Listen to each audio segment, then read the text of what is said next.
Durante los 10 años que duró la Guerra de Vietnam, ninguna ofensiva local fue tan ambiciosa y letal como la ofensiva del Tet, un ataque sorpresa realizado en 1968 y que para muchos expertos marca el inicio del fin de la intervención norteamericana en Asia. Si bien no podemos decir que fuese una victoria para Vietnam del Norte y el Vietcong, lo cierto es que reveló el poco control que tenía el tío Sam de un territorio supuestamente dominado.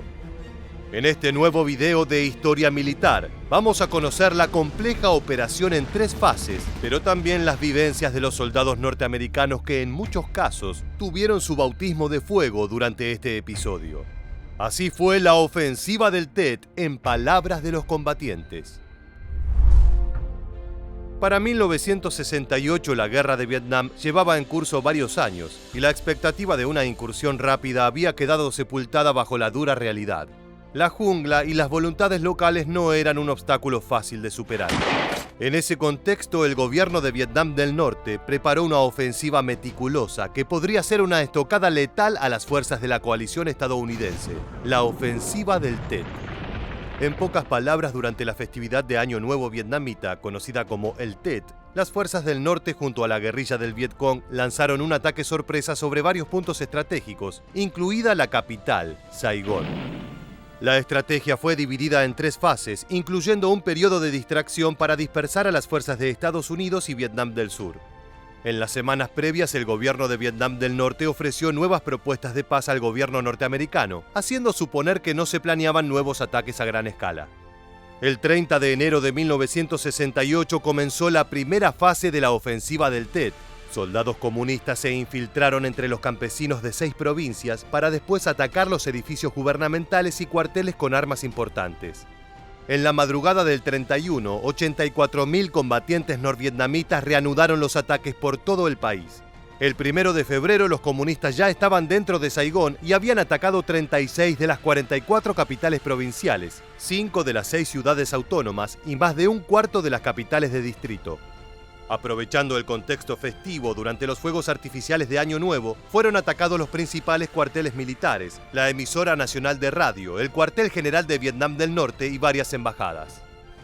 Aquel día el soldado norteamericano Chuck Searcy se encontraba estacionado en Saigón. A la medianoche sonaron las sirenas de alarma, era nuestra señal para alistarnos.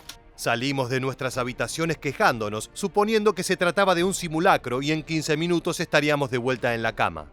Recuerdo a Searcy, pero estaba equivocado. Entonces un capitán llegó al perímetro en un jeep a toda velocidad y nos anunció con un altavoz que no era una práctica, que las bases y la capital estaban siendo atacadas con fuerza.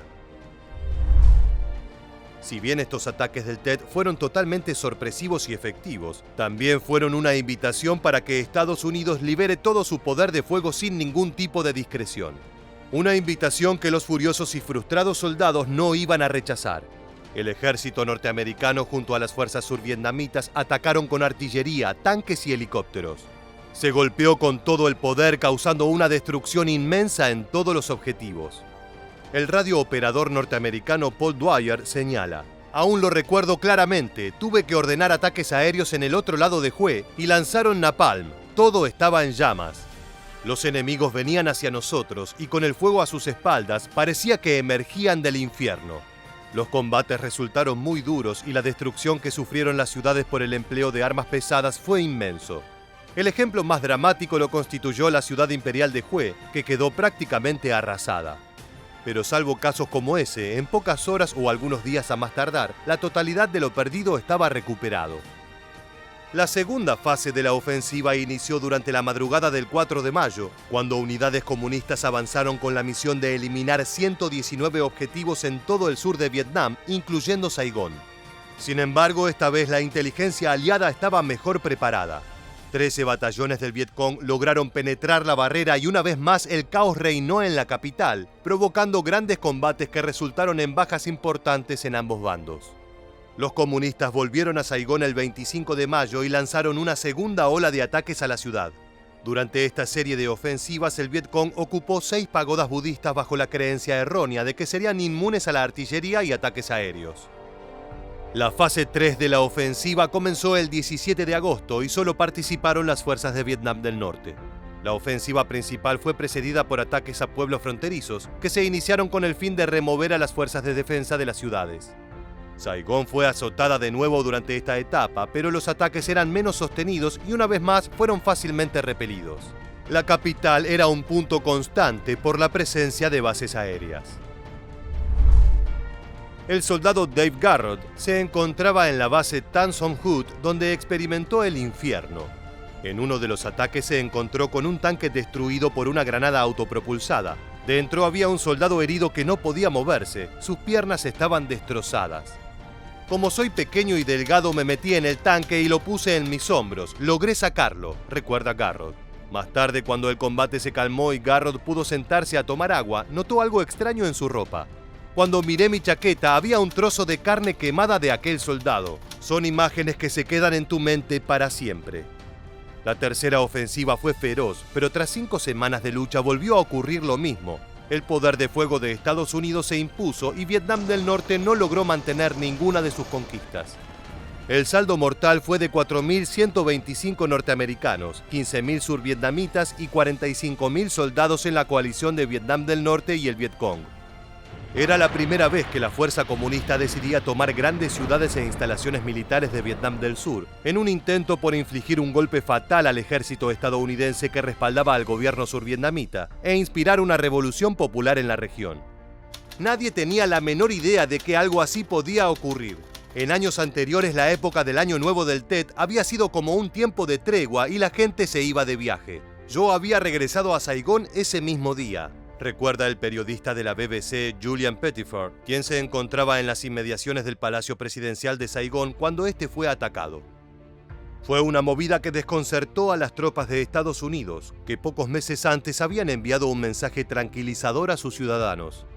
Aunque las tropas norteamericanas recuperaron de nuevo aquel territorio perdido, las repercusiones de aquella ofensiva hicieron desvanecer toda idea de victoria instalada en el imaginario estadounidense. Y con ello, el apoyo popular a la presencia de las tropas en territorio vietnamita. Citando nuevamente al soldado Chuck Searcy, fue el momento en que la guerra se transformó en una realidad para nosotros. Hasta ese punto, Saigón era considerado un lugar muy seguro, un área que básicamente nunca sería atacada. No solo los soldados perdieron la inocencia durante aquellas semanas, el pueblo norteamericano también despertó de su fantasía. En Estados Unidos el mensaje era que Vietnam estaba totalmente controlado y que los soldados no corrían riesgos, nada más lejano a la realidad. La ofensiva del Tet fue un fracaso en cuanto a números para Vietnam del Norte, pero ciertamente fue una victoria moral sobre la potencia invasora y un punto sin retorno para la opinión pública respecto a la guerra. Así llegamos al final de este video. Queremos invitarte a que te suscribas y actives las notificaciones para estar al tanto de todas nuestras novedades. Nos despedimos hasta la próxima entrega de Historia Militar.